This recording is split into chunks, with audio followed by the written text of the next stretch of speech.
Hey everyone! In this video, I'll show you how to install Windows XP on VirtualBox step by step. First, make sure you've downloaded VirtualBox. If you haven't, don't worry. I've left a link in the description.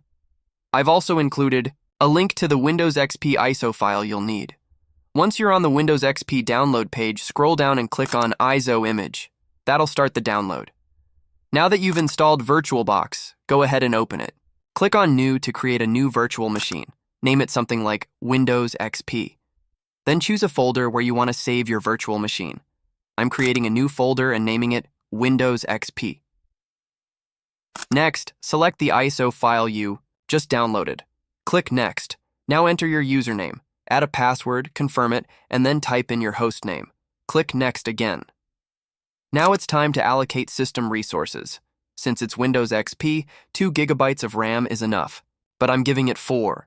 For CPUs, 2 should work fine, but I'm selecting 4. Then click Next. For storage, I'm keeping the default settings.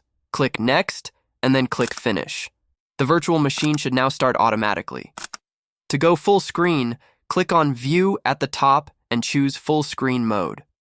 You can also use Scaled Mode if you want easier access to your other apps, but the quality might be a bit lower. And that's it. You now have Windows XP running inside VirtualBox. If you have any questions, feel free to ask in the comments. Thanks for watching.